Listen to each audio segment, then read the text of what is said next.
Hello students, welcome to our education portal Vivekanand senior secondary school. My name is Manoj Kumar Agrawal. आज हम जो है हमारे क्लास 10th का जो टॉपिक है नरेशन, जिसे डायरेक्ट एंड इनडायरेक्ट स्पीच भी कहा जाता है, इसके बारे में पढ़ेंगे। तो चलो let's learn about it. Narration, what is narration? Narration क्या होता है?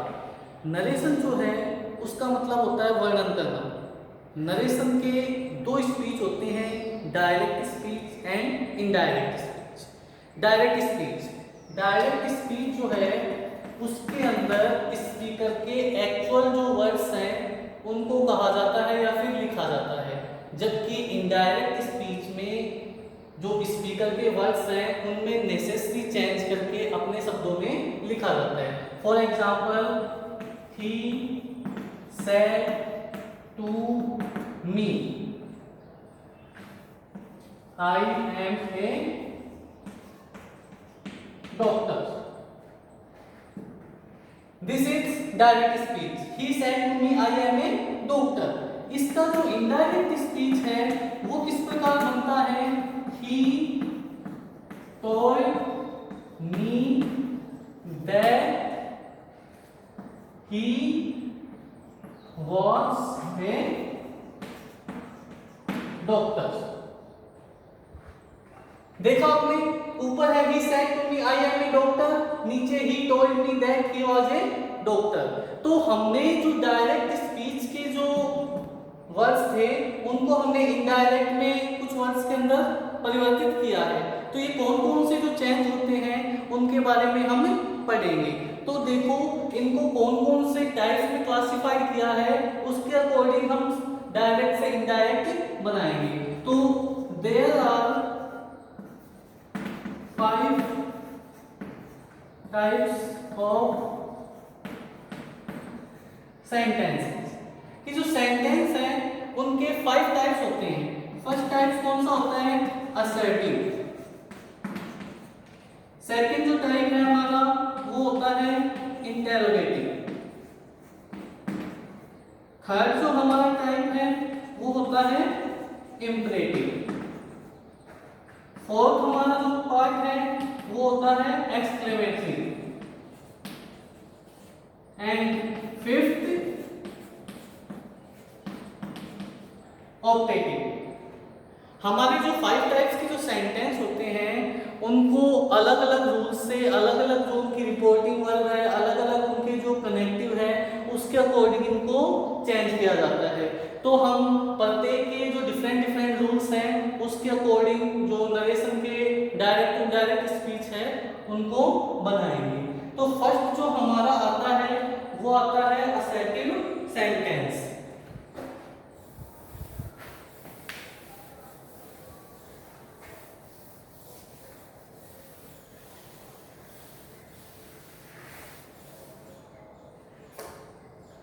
First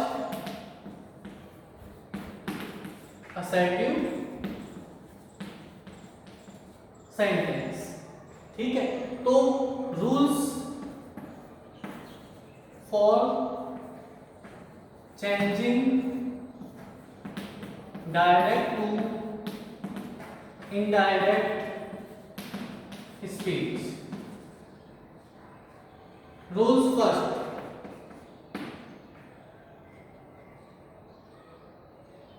comma and inverted comma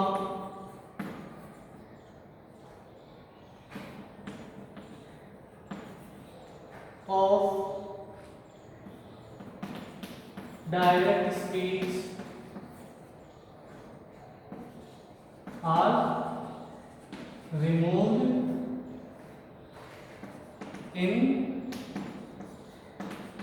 indirect speech. कि जो हमारे डायरेक्ट स्पीच में जो कोमा है, इन्वर्टेड कोमा है, उनको इनडायरेक्ट स्पीच बनाते वक्त हमें हटा देना है। सेकंड जो रूल्स है हमारा असर्टिव सेंटेंस के अंदर चेंज करने का, कि if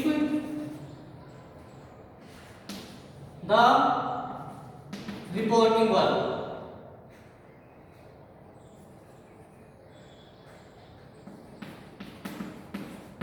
if the reporting verb has object, अगर हमारा जो फर्स्ट पार्ट है जो सेंटेंस का रिपोर्टिंग वर्ब, दो पार्ट होते हैं हमारे, एक होता है रिपोर्टिंग वर्ब और एक होता है रिपोर्टेड स्पीच। इन्वर्टेड कोमा के अंदर वाला जो पार्ट है वो रिपोर्टेड स्पीच कहलाता है और इन्वर्टेड कोमा के बाहर वाला जो पार्ट है वो रिपोर्टिंग वर्ब कहलाता है। तो अगर रिपोर्टिंग वर्ब के अंदर ऑब्जेक्ट है, इफ द रिपोर्टिंग वर्ब है object say, says and said, change into tell, tells and told।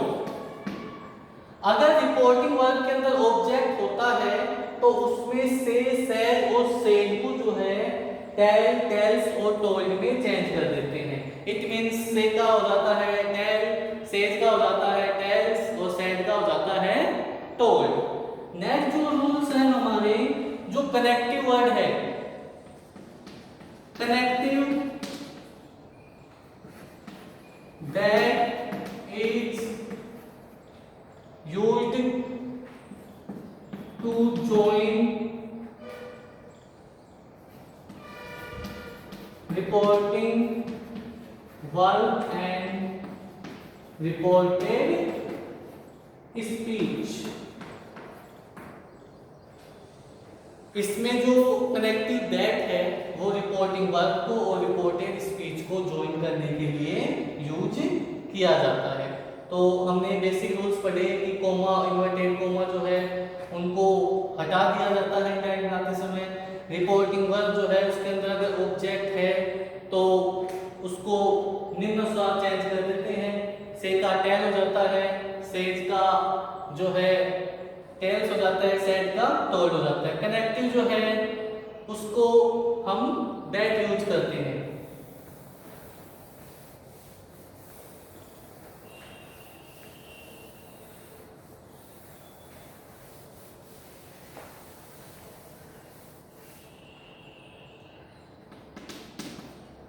देखो उसी के अंदर नेक्स्ट रूल्स है, if the reporting verb has no object then say, says and told are not change.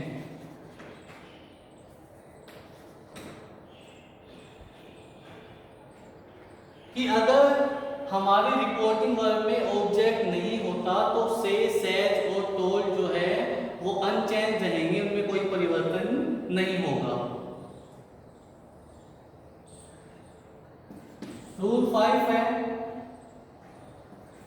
Reporting verb,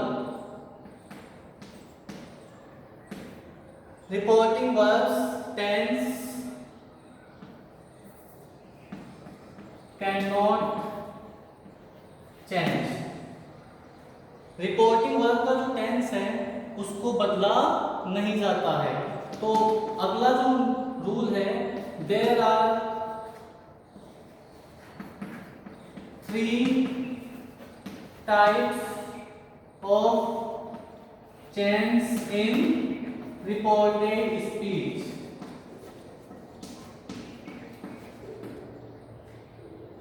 reported speech में 3 प्रकार के परिवर्तन होते हैं। फर्स्ट वाला जो चेंजेस है वो कौन सा होता है? Tense form change. सेकंड जो है वो है प्रोनाउन चेंज और थर्ड वाला जो है टाइम